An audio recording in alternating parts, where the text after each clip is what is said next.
Dakota means friend, friendly. The people who gave that name to the Dakotas have sadly never been treated as friends. The people whose language was used to name the Dakotas and Minnesota and Iowa, Oklahoma, Ohio, Connecticut, Massachusetts, and other states, the Native American tribes, the people who were here before us, long before us, have never been treated as friends. They have been treated as enemies and dealt with more harshly than any other enemy in any of this country's wars.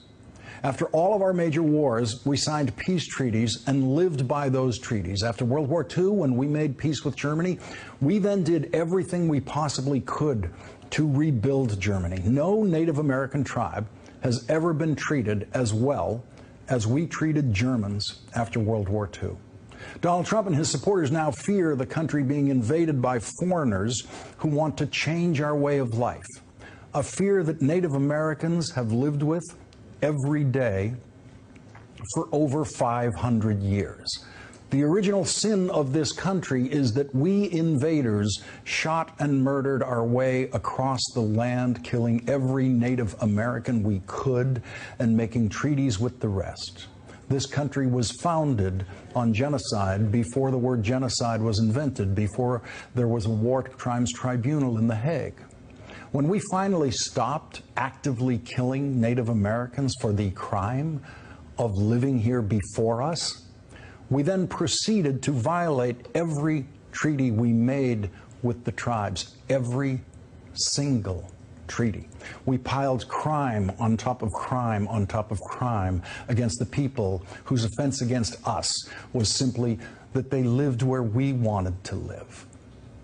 We don't feel the guilt of those crimes because we pretend they happened a very long time ago in ancient history, and we actively suppress the memories of those crimes. But there are people alive today whose grandparents were in the business of killing Native Americans. That's how recent these crimes are.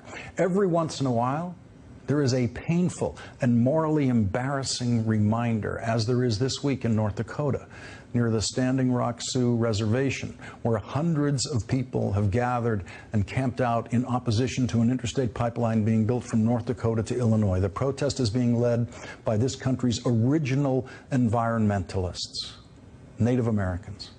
For hundreds of years, they were our only environmentalists, the only people who thought that land and rivers should be preserved in their natural state, the only people who thought a mountain or a prairie or a river could be a sacred place.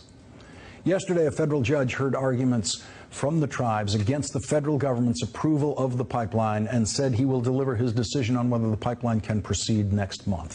There are now over 90 tribes gathered in protest of that pipeline. That protest will surely continue even if the judge allows construction to proceed.